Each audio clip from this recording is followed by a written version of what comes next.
Hi, my name is Grandfather Clock, and welcome to Grandfather Clock's Story Time. Let's get into the book, shall we?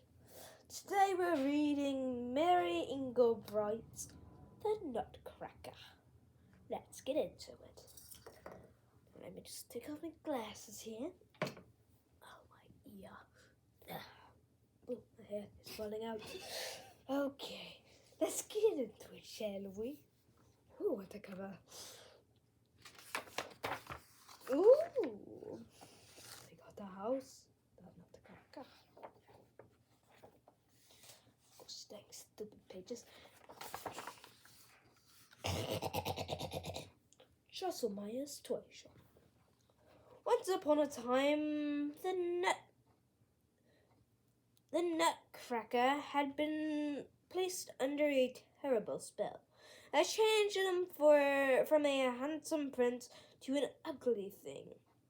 He believed that the Mouse King's spell meant that no one could ever learn to love him. So he was surprised when the toy maker Drosselmeyer took him from the shelf, saying, "You will be the perfect gift for my niece Marie." The pins are there. Ooh.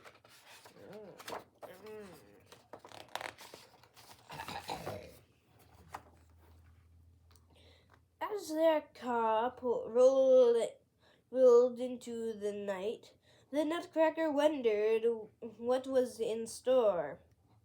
After a long ride, they stopped in front of a lovely house, all aglow with festive lights. Before you could say Merry Christmas, the Nutcracker was inside. That Jocelyn is a fast walker.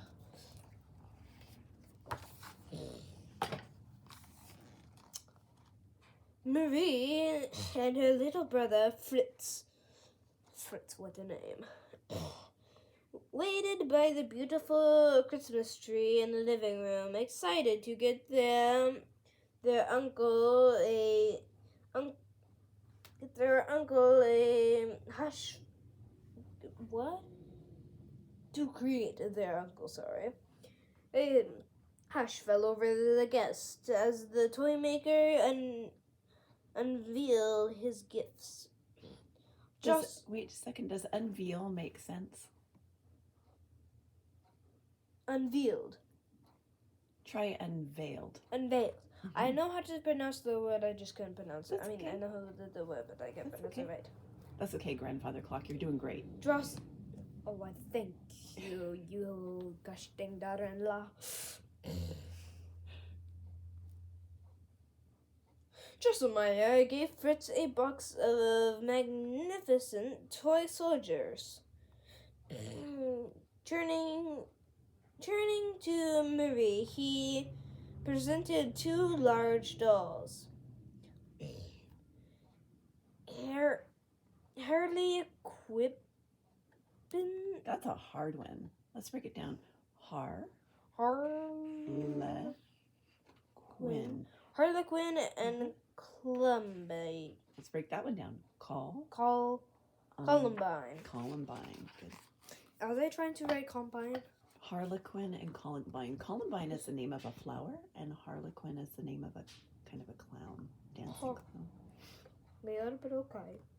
They danced and twirled with each other until the guests were nearly dizzy from watching. And then, while the others marveled at the two dolls, Uncle Drosselmeyer gave Marie the Nutcracker. Oh, Fritz looked bleeped off. Okay. She loved him at first sight, but Fritz was jealous that his sister had received another gift. When he cracked the Nutcracker's head trying to open a nut, Fritz shouted, "Who cares? He's the ugliest thing I've ever seen."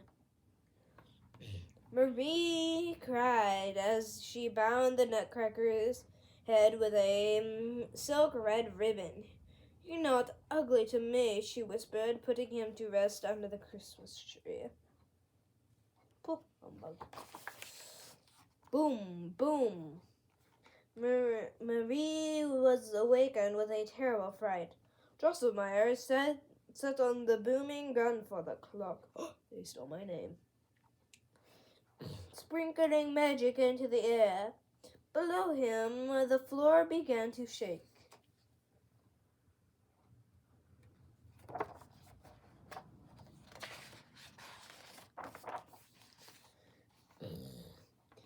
Out from the darkness came the very fierce Mouse King, wearing a golden crown and waving his sword. Marie was so frightened she fell and bumped her knee. Oh, the mice. Ah, the U.S. Army. The Nutcracker leapt to her defense and led the fight, shouting, "Charge!" But the Mouse King was strong.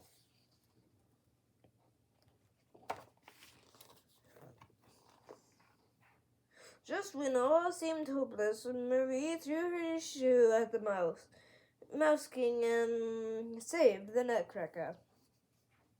The Nutcracker seized a silver sword from one of its toy soldiers and challenged the Mouse King one last time.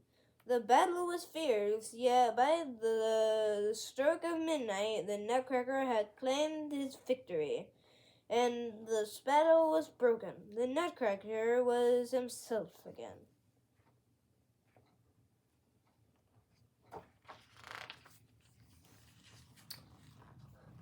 Now a handsome prince, the Nutcracker whispered, "Thank you, dear Mary. When you gave her the Mouse King's golden crown, her heart swelled with happiness." Then he asked, "Will you come to Toyland, my kingdom? I want you to love it as I do." Snowflakes spun around them as they flew through the cold night into a land of warmth and sunshine. Pages.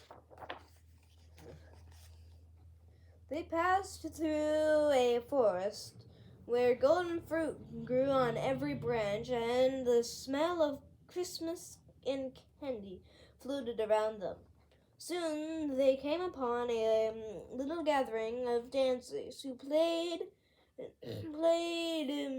reed flutes so sweetly each note seemed to be made of sugar.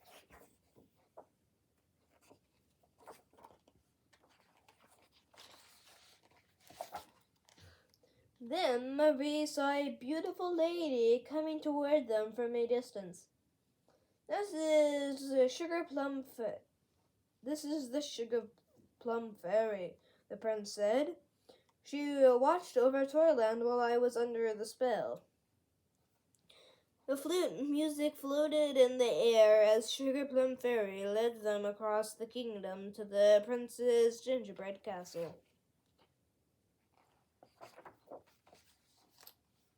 They feasted on chocolates, ginger snaps, and cakes. As they ate, dancers from every kingdom entertained them.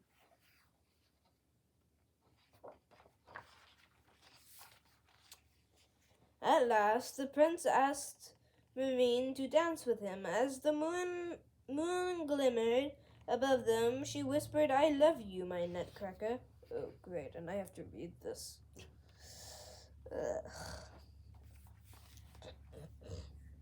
When Marie woke the next morning, she was back in her own bed, and her Nutcracker was nowhere to be found.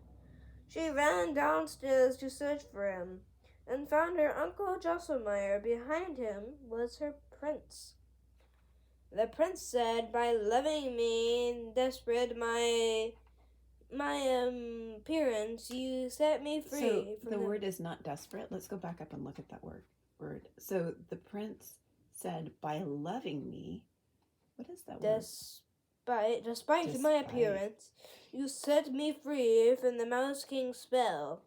He gently took her hand. If you'll agree, when you are grown, I'll return and make you Queen of Toyland.